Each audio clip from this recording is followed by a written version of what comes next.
জিন্দগির উপরে, এমন জিন্দগির থেকে জমিন ফাইটা মরা যাওয়া উচিত। আমি তো মাঝে মাঝে বলি আমাদের জমিনটা উল্টায় যাওয়া উচিত, যে মৃত্যু সময় বলতেছে আমার উম্মতকে কে দেখা রাখবে। জিবরিল ছুটা গেছেন, ছুটা আসছেন, আল্লাহ জবাব পাঠাইছেন, লা আতরুকু উম্মাতাকা ফারদা ওয়ালা ওয়াহদা। বন্ধু চলে আসেন, আপনার উম্মতকে আমি দেখা রাখবো, আমি দেখা রাখবো। হায় হায়, সবাইকে সালাম দিছেন একবার বা দুইবার, সবার দুরুদ পড়ছেন তো আল্লাহ একবার বা দুইবার, সালাম পড়ছেন কোন নবী রসুলের উপরে একবার কি দুইবার। আর বন্ধুর সালাম প্রতি জুমা ইমাম আছে, খতিব আছে, ইমামরা একটা আয়াত পড়ে কোরআনের, ইন্নাল্লাহা ওয়া মালাইকাতাহু ইউসাল্লুনা আলান নবী ইয়া আইয়ুহাল্লাযীনা আমানু সাল্লু আলাইহি ওয়া সাল্লিমু তাসলিমা। এই আয়াত আমাকে অনেক কিছু বোঝায়। ইমাম ওলামারা, আলেম ওলামারা বলবে এই আয়াতে আমাদেরকে দুরুদ পড়ার হুকুম দিছেন, আমিও বলবো দুরুদ পড়ার হুকুম দিছেন, কিন্তু আমার প্রশ্ন আছে এখানে, আমার প্রশ্ন, আল্লাহ আমাদেরকে পড়তে বলতেছেন, ঠিক আছে, আমরা কয়দিনই থাকবো আর কয়দিনই পড়বো, একদিন তো আমরা মারা যাব, তো আপনার বন্ধুর উপরে দুরুদ কে পড়বে? আল্লাহ বলে, বেওকুফ, দেখোস না ফেরেশতাদের নাম নিছি, ফেরেশতারা পড়বে। আমি যদি আল্লাহকে উল্টা প্রশ্ন করি, একদিন তো ফেরেশতাও থাকবে না, মালাকুল মউত মারা যাবে। আপনি আরশের নিচে লিখেই রাখছেন, ইন্নী কাতাবতুল মাউতা আলা মান তাহতা আরশি আল্লাযী হাইলা ইয়ামুত ফাহুয়া ফাওকা আরশি। আমার আরশের উপরে যে সে চিরঞ্জীব, যে নিচে আছে তাকে মৃত্যুর স্বাদ পান করতে হবে, একদিন তো ফেরেশতা মরে যাবে, আমাদের নবীজির উপরে দুরুদ কে পড়বে? আল্লাহ বলে, গন্ড মূর্খ, তুই দেখোস না প্রথম আমার নামটা আল্লাহ লেখা আছে, ইন্নাল্লাহা, আমি আল্লাহ পড়তে থাকবো, আমি আল্লাহ চিরঞ্জীব, আমার বন্ধুর দুরুদ কখনো বন্ধ হইতে দেই না আর দিব না। হায় হায় হায় হায় হায়, ওই রসুল। আল্লাহ বলে উম্মতকে আমি দেখা রাখবো। জিবরিল বলতেছে, ইন্নাল্লাহা ইয়ান্তাযিরুক, আল্লাহ আপনার অপেক্ষা করতেছে। উর্দু জগতে খুশির বন্যা বইতেছে। কেন? সব নাচতেছে উর্দু জগতে, এমনকি আরশ পর্যন্ত ঝুমতেছে, হাবিব ইউসিলুল হাবিব। আজকে বন্ধু বন্ধুর কাছে চিরদিনের জন্য চলে আসবে। খুশির বন্যা চলতেছে, অনুমতি দেন না। আল্লাহ উম্মতকে দেখা রাখবে, যে মরার সময় চোখে পানি তো আমাদের জন্য পানি। চলেন শেষটা শুনায়া দিয়া শেষ করতেছি। লম্বা হাদিস আমি শর্ট করতেছি, তাহকিক উলামা ইকরাম করে নিয়েন, আমি শুনায়া দিয়া যেতেছি আপনাদেরকে। নফকা দুইটা হবে, প্রথমটাকে বলে কিয়ামতের জন্য, দুইবার সিংহায় ফু হবে, একবার ধ্বংসের জন্য, দ্বিতীয়টা হবে নফকাতুন নুশুর বলে এটাকে। দ্বিতীয়টা আমাদেরকে কবর থেকে উঠানোর জন্য হবে। কিন্তু সব মারা যাবে, আল্লাহ চারজনকে পয়দা করবেন কুদরত দিয়া, জিবরিল, মিকাইল, ইসরাফিল, মালাকুল মউত, চারজনকে পয়দা করবেন। জিবরিল আলাইহিস সালাম কাঁদতে থাকবে, তিনজন জিজ্ঞাসা করবে, কাঁদো কেন? এখনই ইসরাফিলকে সিংহায় ফু দেওয়ার হুকুম হবে, নফকাতুন নুশুরের জন্য আমাকে হুকুম হবে, বন্ধুকে নিয়ে আসো মাকামে মাহমুদে। আমি মৃত্যুর পরে ভুলে গেছি ওনার কবর কোথায়। তিনজন বলবে, জমিনকে জিজ্ঞাসা করো। তো জমিনকে জিজ্ঞাসা করবে, জমিন বলবে, কাদ দাক্কানি আল্লাহু দাক্কা ফানাসিতু। প্রথম সিংহায় ফুতে আল্লাহ এরকম ছানছেন, আমিও ভুলে গেছি রাখছি কোথায়। অনেক সময় হয় জিনিস যাবে খুঁজতেছে সারা ঘরে, ঠিক না? হয় না? হয় না? হ্যাঁ, জিনিস জ্যাবের ভিতরে, পকেটের ভিতরে, কিন্তু খুঁজতেছে সারা ঘরে খুঁজতেছে। পরে পকেটে হাত দিয়া যখন দেখে পাইছে, তো জিহ্বায় কামড় দিয়ে আসতে বেরিয়ে যায়, কেননা গর্ত গরম করে ফেলছিল। এখন গড়ালড়া পাইলে উল্টা এর উপরে গরম হবে, ঠিক না? রাখছো পকেটে, খোঁজো আমাদের কাছে, ঠিক না? আর কাম পাও না, ঠিক না? এখন এর উপরে চড়াই হবে। তো জমিন বলে, আমিও ভুলে গেছি। ওই দিন আল্লাহ রসুলের কবর থেকে নূর বাহির হবে, নূর নূর নূর নূর, হাত্তা ইয়াসাদ আরশার রহমান, আল্লাহর আরশ পর্যন্ত পৌঁছবে। হুকুম হবে, নিয়ে আসো। আসবে জিবরিল আলাইহিস সালাম, মারবে পর, চিনা মারবে পর, আর বলবে, কুম ইয়া হাবিবার রহমান, আল্লাহর বন্ধু ওঠেন। ও মাধবদীর মানুষ, আপনার আমার হাবিব, আপনার আমার রসুল, যার আদর্শ আমাদের কদমে কদমে প্রয়োজন নিজের এই জীবনটাকে গ্রহণযোগ্যতা পর্যন্ত পৌঁছানোর জন্য। উনি কবর থেকে উঠবে, ওয়াহুয়া ইয়াবকি ওয়া ইয়াকুল, কাঁদতে কাঁদতে উঠবেন আর বলতে বলতে উঠবেন, জিবরিল আইনা উম্মতি, আমার উম্মত কোথায়? হায় হায় হায়। আসেন আজকে এই সিরত কনফারেন্স থেকে আমি তো আপনাদেরকে বুঝাইতেছি, আমার মন চায় জিনদেরকেও বুঝাই, ওদেরকে পাইলে ওদেরকে পায়ে ধরা বুঝাইতাম। জিন ইনসানকে বলতেছি, আসেন আজকে এই মজমার থেকে নবীর আদর্শ শিখেন। নবী আল্লাহ পাওয়া শুধু নবীর আদর্শের ভিতরে। এই জন্য আল্লাহ বলছে, লাকাদ কানা লাকুম ফি রাসূলিল্লাহি উসওয়াতুন হাসানা লিমান কানা ইয়ারজুল্লাহ, যে আল্লাহ পাইতে চায়। বল আগের আয়াত কি? বল ইয়াউমিল আখিরা, আর যে আখিরাত পাইতে চায়, আখিরাতের বাদশাহী যে চায়, যে আল্লাহকে পাইতে চায়, আখিরাতের বাদশাহী পাইতে চায়। দুনিয়া 60-70 বছরে এখানে পাইলো যেমন, না পাইলো তেমনই। যে পাইছে তার জন্য সূর্যের গতি যতটুকু, ঋতু তার জন্য যেমন, ঘড়ির কাঁটা তার জন্য যেমন, যে পায় না তার জন্য সমানই। এখানের জীবন কাটা যাবে। বিদায় আসেন আজকে এই মজলিস থেকে প্রতিজ্ঞাবদ্ধ হই যে নবীর আদর্শের উপরে উঠব। আল্লাহর রাসূল সুযোগ দিছেন আমাদেরকে। আমি শেষ কথা বলতেছি, আগে এখন তো ব্রিজ আর ব্রিজ, ফ্লাইওভার আর ফ্লাইওভার, ঠিক না? হয়তো 2-1 বছর পরে আমরা এটাও দেখব যে মাধবদীর ওই মাথার থেকে নিয়ে একবারে কোথায় পাঁচদোনা পর্যন্ত ফ্লাইওভার চলে গেছে, ঠিক না? গাড়ি উঠবে এখান দিয়ে ওইখানে যে নেমা যাবে, কোনো জ্যাম না জট, ঠিক না? হ্যাঁ, কিন্তু একদিন ছিল শাখো, ছিল আমাদের দেশে শাখো, চিনেন? বাঁশের শাখো ছিল। আল্লাহর রাসূল বুঝাইতে চাইতেছে, একটা সময় আসবে আমার উম্মত বাঁশের শাখো, কেউ যদি বাঁশের শাখো থেকে স্লিপ খায় বা গাছে উঠা যদি গাছের থেকে পড়ে যেতে চায়, তো ডাল দইরা যেরকম লটকায়া থাকে, শাখর থেকে পড়তে যায় শাখর উপরের বাঁশ দইরা যেরকম লটকায়া থাকে। আল্লাহর রাসূল আমাদেরকে সুযোগ দিছেন, একটা সময় আসবে উম্মত আমার একটা সুন্নত দইরাও যদি মউত পর্যন্ত লটকায়া থাকতে পারো, তাইলে তোমাকে 100 শহীদের সওয়াব দেওয়া হবে। মান তামাসসাকা বিসুন্নতি, মান তামাসসাকা বিসুন্নতি ইনদা ফাসাদি উম্মতি। এই জন্য আসেন আজকে বড় অবহেলিত, বড় দীক্ষিত, বড় লাঞ্ছিত, বড় ঘৃণিত আমাদের রাসূলের আদর্শ আমাদের জীবনে, বড় ঘৃণিত, বড় দীক্ষিত, বড় লাঞ্ছিত, বড় অবহেলিত। সর্বক্ষেত্রে দেখেন, বিয়া দেখেন আর শাদী দেখেন, হায় হায় পোশাক দেখেন আর আশাক দেখেন, সর্বক্ষেত্রে নবীর আদর্শকে আমরা পিছে ছেড়া দিছি। আর যার কারণে আজকে মুসলমান দুনিয়াতে লাঞ্ছিত, যার কারণে আমরা ঘরে লাঞ্ছিত, ঘরের ভিতরে কোনো মিল নাই, মহব্বত নাই।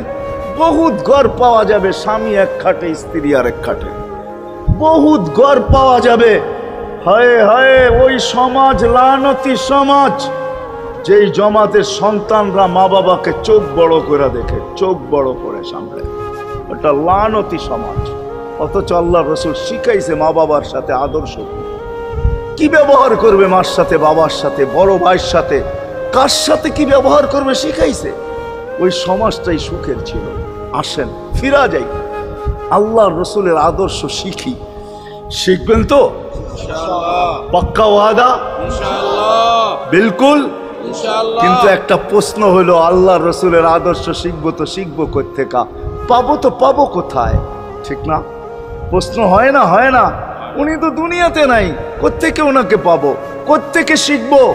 আজকে আপনার আমার চতুর্দিকে ওই লোকগুলা বসা আছে যারা আল্লাহর পক্ষ থেকে নির্বাচিত।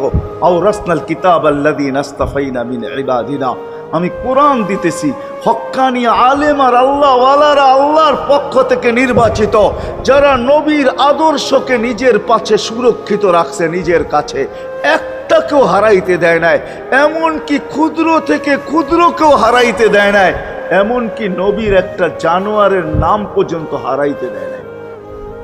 হক্কানি আলেমরা, আল্লাহওয়ালারা সুরক্ষিত রাখছেন আল্লাহর রসুলের আদর্শ।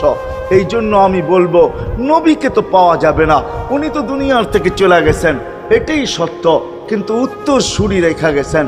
আল্লাহর পক্ষ থেকে নির্বাচিত লোক আছে, রসুলের পক্ষ থেকে নির্বাচিত লোক আছে, যাদের কাছে নবীর আদর্শ আছে। আপনি বেশি শিখতে পারেন না, আমার কোনো আপত্তি নাই, কেননা ছাড় যখন আল্লাহর রসুলই দিছে, আল্লাহর রসুলই যখন আমাদেরকে ছাড় দিছেন, তো আমি ছাড় দিব না কেন? আল্লাহর রসুলই বলছে, এক জমানা আসবে, লাউ আমিলতুম উশরা মা উনসিলা বি লানাজা, তোমরা যদি 10 ভাগের উপরে আমল করতে পারো, তাহলে নাম্বার 100 পাইয়া তোমরা পাশ করবে। আল্লাহ 33 দিবে না, আল্লাহ 10-এর বদলায় তোমাদেরকে 100 দিয়ে 100-তে পাশ করাবে। আর সর্বশেষ তো এটাও বলছেন যে আমার একটা সুন্নতকে ধরে রাখো, এক শহীদের সওয়াবই জান্নাত যাওয়ার জন্য যথেষ্ট। জান্নাত যাওয়ার জন্য তো একজন দেওয়া হবে, 99 শহীদের সওয়াব তোমাকে পুরস্কার হিসাবে দেওয়া হবে, কেননা তুমি একটা সুন্নতকে ধরিয়ে লটকায় ছিলাম। ওলামাদের কাছ থেকে শিখি, ঘরের বাচ্চাদেরকে শিখাই, যুবকদের পায়ে ধরে বলবো, শিখো, নবীর আদর্শ ছড়াও। সারাদিন ফেসবুকে কাজ করো, ফেসবুক দেখো, খোদার কসম হোয়াটসঅ্যাপ দেখো, বাইবার দেখো, ইবু দেখো, তোমাদের মেধাগুলাকে নবীর আদর্শের পিছে লাগাও, নবীর শানের পিছনে লাগাও, যে নবীর শান কত বড়, কত বড় শানওয়ালা নবী আল্লাহ আমাদেরকে দিয়েছেন, তার মর্যাদা কত বড়, তার পরিচয় তুলে ধরো, তার আদর্শকে তুলে ধরো, নিজের জীবনে আদর্শকে প্রতিফলিত করো। ইনশাআল্লাহ ওই দিন দেখব, যেই দিন আবু বকর পেয়ালা ভোড়া দিবে, ওমর রাদিয়াল্লাহু তাআলা আনহুর হাতে উঠায় দিবে, আবু বকর সিদ্দিক রাদিয়াল্লাহু তাআলা আনহু হাউজে কাউসারের নিচে থাকবেন, পারে থাকবেন, তলদেশে থাকবেন, উনি পেয়ালা ভোড়া দিবে ওমর রাদিয়াল্লাহু তাআলা আনহুর হাতে, ওমর রাদিয়াল্লাহু তাআলা আনহু উঠায় দিবে আমাদের নবীজির হাতে, আর নবীজি ঠোঁটে লাগায়া বলবে, ইশরাব লা তাজমান বাদাহা আবাদা, পান করার কোনোদিন পিপাসা তোর কাছে আসবে না। ওই দিনের দৃশ্যটা কিরকম হবে? নবীজি ঠোঁটে লাগায়া পান করায় দিবে, যুবককে আলাদাভাবে দিবে, বুড়াকে আলাদাভাবে দিবে, নারীকে আলাদাভাবে, পুরুষকে আলাদাভাবে, আল্লাহর রসুল পান করায় দিবে। ওই দিন কেমন হবে ওই দৃশ্য? যেই পানি পান করার পর আর জীবনে কোনোদিন পিপাসা আসবে না। হ্যাঁ, কেমন হবে ওই দৃশ্য? এই জন্য আসেন আজকে এই সিরত মাহফিল থেকে, সিরতুন নবী থেকে আল্লাহর রসুলের আদর্শকে শিখি। ডেলি একটা শিখলো বৎসরে 365টা হয়, মাসে একটা শিখলো বৎসরে 12টা হয়। 12টা সুন্নতের উপরে জীবন কাটায় দেন। রসুল তো বলতেছে একটার উপরে কাটায় দিল বেড়া পার। শিখবো কাদের কাছ থেকে শিখবো? হ্যাঁ, নেটের থেকে শিখবো? না না না না, নেটের থেকে না, ওলামাদের কাছের থেকে শিখেন, ওলামাদের কাছে যান, বসেন, এদের কাছ থেকে নবীর আদর্শ শিখেন, সুন্নত শিখেন, যেটা মনে চায়, যেটা পছন্দ হয় ওইটা শিখেন। ছুট আছে শিখেন, তারপরও শিখেন। আরে শুধু একটাই শিখেন, হায় হায়, আজকে যদি একটাই উম্মত মেনা নিত, এই যুবকরা যদি একটাই মেনা নিত, মা বোনরা যদি একটাই মেনা নিত, শুধু ডাইন, আল্লাহ রসুল ডাইন পছন্দ করতেন। যুবক যদি প্যান্ট পরার সময় ডাইন পাও আগে দিতেন, খোলার সময় ডাইন পাও আগে খুলতেন, শার্ট পরার সময় ডাইন হাত আগে দিত, খোলার সময় ডাইন হাত আগে খুলতো, সর্বক্ষেত্রে যদি ডাইন ব্যবহার করত।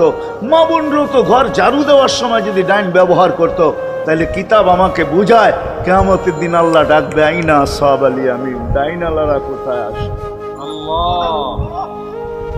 আল্লাহ ডাকবে, ডাইনপন্থীরা কোথায় আসো? আমার বন্ধু ডাইন দিক পছন্দ করতো, তোমরাও পছন্দ করতে, তোমার আমার বন্ধুর লোক, আসো আমার কাছে। এই জন্য নবীর আদর্শ আলেম ওলামার কাছ থেকে শিখবো তো পাক্কা। আর সবচেয়ে বড় আদর্শ আল্লাহ রসুলের, যেটা আসতে দেরি, আমাদেরকে মেসেজ দিতে দেরি করেন নাই। আইসাই সেজদায় পড়ছেন, শানের এসালত হইলে আমি শুনাইতাম, সিরাত এই জন্য শুনাইলাম না। জমিনে আসতে দেরি, সেজদা করতে দেরি করেন না। আমি বলবো সেজদা করেন না, আমাদেরকে মেসেজ দিছেন, উম্মত সেজদা ছাড়া তোমাদের কোনো পরিচয় আমার কাছে নাই।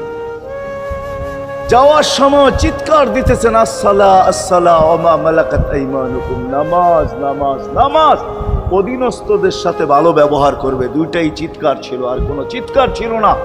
বিদায় আল্লাহর রসুলের সবচেয়ে বড় আদর্শ নামাজ, সবচেয়ে বড় পরিচয় নামাজ। আজকের থেকে নামাজ ছাড়বো না, পাক্কা ওয়াদা, বিলকুল পাক্কা ওয়াদা। কিন্তু না নিয়ত হলে হাত নামাইবেন না, ওয়াদা করতে হবে, পাক্কা। আল্লাহ কবুল করুক, আমিন। কালকের সকাল থেকে নামাজ আর ছাড়বো না ইনশাআল্লাহ, নামাজ আর ছাড়বো না। নামাজ শুধু নামাজ না, অনেক কিছু রাখা।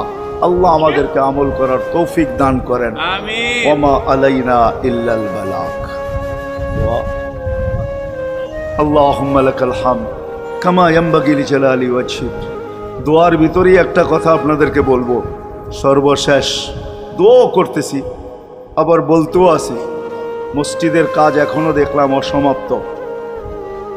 অন্য জায়গায় হইলে বলতাম না, কিন্তু মাধবদীর মতো জায়গায় এরকম একটা মসজিদের কাজ অসমাপ্ত থাকবে, এটা শোভা পায় না আমার মনে হয়। কেননা মাধবদী সারা বাংলাদেশের প্রাণকেন্দ্র বললে চলে, ব্যবসায়ী হাট বললে চলে, ঠিক না? আর আল্লাহ মাধবদীর মানুষকে কম দেন নাই, অনেক দিছেন। কি বলেন? 50 বছর আগের থেকে অনেক দিছে না আপনাদেরকে? ওইখানে এরকম একটা মসজিদ জীর্ণ শীর্ণ পড়া থাকবে অসমাপ্ত, এটা শোভা পায় না। এই জন্য সবার কাছে দরখাস্ত, যতটুক পারি এই মসজিদের সহযোগিতা করব। করবেন তো? আল্লাহুম্মা লাকাল হামদ কামা ইয়ানবাগি লিজালালি ওয়াজহিক ওয়া আযীমি সুলতানিক। আল্লাহুম্মা সাল্লি ওয়া সাল্লিম ওয়া বারিক আলা হাবিবিকা মুহাম্মদ। আল্লাহ চাওয়ার বলার পর্ব ছিল শেষ, শোনার পর্ব ছিল শেষ, এখন ভিক্ষার পর্ব চলতেছে। মালিক, আমাদের মাথার উপরে আকাশ ছাড়া আর কিছু নাই। আয় আল্লাহ, আয় আল্লাহ, আজকে বিশ্বাস করি ওই মজলিসে বৈশা যেটা ফেরেশতা দ্বারা বেষ্টিত, ওই মজলিসে বৈশা যেটা রহমত দ্বারা ঢাকা, ওই মজলিসে বৈশা যেখানে সাকিনা নাজেল হইতেছে, ওই সমস্ত লোকদেরকে নিয়ে যাদের ভিতরে আলেম আছে, ওলামা আছে, তোলাবা আছে, দাড়ি পাকা আছে, যুবক আছে, জানি না ঘরে মা বোনরও হয়তো আছে, কে কোথায় বসে হাত তুলছে জানি না। মানকুই সবাইকে নিয়ে হাত তুললাম। এরকম জায়গার থেকে যদি আজকে খালি চলে যাই, আমাদের মাথার উপরে আকাশ ছাড়া কিছু নাই। আর গরিব বলে, মাকলিক তুমি এখন প্রথম আকাশে চলে আসছো, রাতের 3 ভাগের 1 ভাগ অতিবাহিত হয়ে গেছে, তুমি এখন ডাক দিতেছো, কে মাপ চাও আমি মাফ করব। মালিক তাকায় দেখেন আমরাই হাত তুলে বসে আছি, জীবনের গুনাহগুলো মাপ চাই, আর কোনোদিন গুনাহ করব না। আল্লাহ আমাদের গুনাহগুলো যেন ধুয়া মুছা শেষ করে দেওয়া, আর যেন আমলনামা একটা গুনাহ না থাকে, যতদিন বাঁচবো আর গুনার দাগও যেন না আসে।